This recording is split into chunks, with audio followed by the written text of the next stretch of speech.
I'm Suki Baxter, and I'm so happy today. It's such a beautiful day out. It's so super sunny, and it's my birthday! Yay! But anyway, what I wanted to share with you today has nothing to do with that. I wanted to talk to you about how to get lasting back pain relief. And this is something that comes up a lot with my clients, so I wanted to share it with you as well. A lot of times when people are experiencing back pain, and actually this applies to other pain as well, hip pain, knee pain, those kinds of issues that people have a lot, neck pain. When you have the pain, where you're experiencing it is very frequently not where the pain is coming from, barring any injury to that joint. So if you had an injury to your knee where you actually injured the tendon, tore something, ripped the meniscus, had a site of injury at the actual joint, then you're going to need to address the actual joint. But if you just have non-specific pain in that you didn't have it and it just sort of developed over time and now you've got pain, most of the time that pain is not coming from that joint. If you think about your body from an engineering standpoint, it needs a foundation, just like any building, just like anything that's created. It has to have really good support from down below. If it doesn't have good support, it's not going to be able to hold up very well. If you think of like a house that has a crack in the wall, imagine after an earthquake, if you get a little crack in the wall and you just go patch that crack, it's going to come back because you didn't actually look at the problem, which is the foundation. And this is exactly what's going on in your body. Your back will start to hurt, but your spine exists in the body as a system. It's not just your spine, it exists with a network of support around it. So looking at your spine in isolation and only focusing on that is like looking at a bicycle wheel and just looking at the rim with no tire on it and no spokes. And if you imagine just putting the rim of a bicycle wheel on your bike and then trying to ride it, it's going to crunch, it's going to collapse because the spokes provide support, the tire provides cushion, you need the whole system. So when people are experiencing pain and you back up and you just look at, this tiny little joint, this one little place in your body, you're missing the boat. You've got to create a system of support for your back. Now, how you do this is by looking at your knees and your hips and your ankles and making sure that they're aligned, that they're flexible, and that they're strong.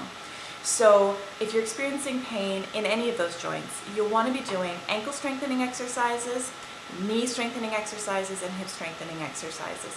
Now, when I say strengthening, I'm also talking about flexibility. A good strength training routine will involve movements that go through the entire range of motion.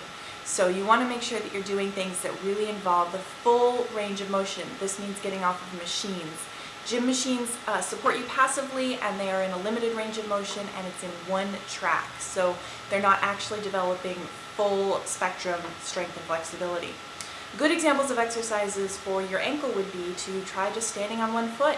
If you can't balance on one foot for at least 30 seconds to a minute, work on that. If you can do that for 30 seconds to a minute, then you need to up the difficulty. So try standing on something that's unstable. You can get a foam pad. A lot of times gyms will have foam pads available.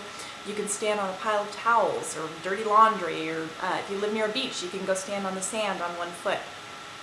Any of those will up the difficulty quite a bit. For your knee and hips, anything that's low to the ground, I think lunges are one of the best exercises. You want to do them reverse, so most people do lunges stepping forward. Try doing them stepping back and keep your hips over your knee. Don't get your knee way out behind your hips. That's what I see people doing. In that case, all of the weight is on your front leg and your back leg is not as active as it could be. So step back into the lunge and make sure to get your shoulders over your hips and your hips over your knee. You'll feel quite a stretch along the front of your hip, especially if you spend a lot of time sitting. These are also really good for strengthening your glutes. Most people have very weak glutes. We have weak hips. We don't get down near the floor very often. We have chairs, we sit on couches, we sit in cars, we sit way too much. Even if you're active, you sit more than you should. It's impossible to avoid just from the way that our culture is. Asian cultures do a lot of squatting down. Cultures that don't have a lot of furniture do this. They squat down to eat, they squat down to rest, they work in fields, and they're down low to the ground quite a bit. Their muscles get really strong and flexible in their legs and hips. We don't do that, and therefore we get a lot of degeneration in those joints later on in life. So adding ankle strengthening exercises and hip and knee strengthening exercises that develop both strength and flexibility will definitely create some relief for especially back and hip pain. It should also alleviate a lot of knee and ankle and foot pain. All right, I'm Suki Baxter. If this video has been helpful for you, click the like button down below and please share it with your friends. And of course, you can get more tips at sukibaxter.com. Thanks so much for watching.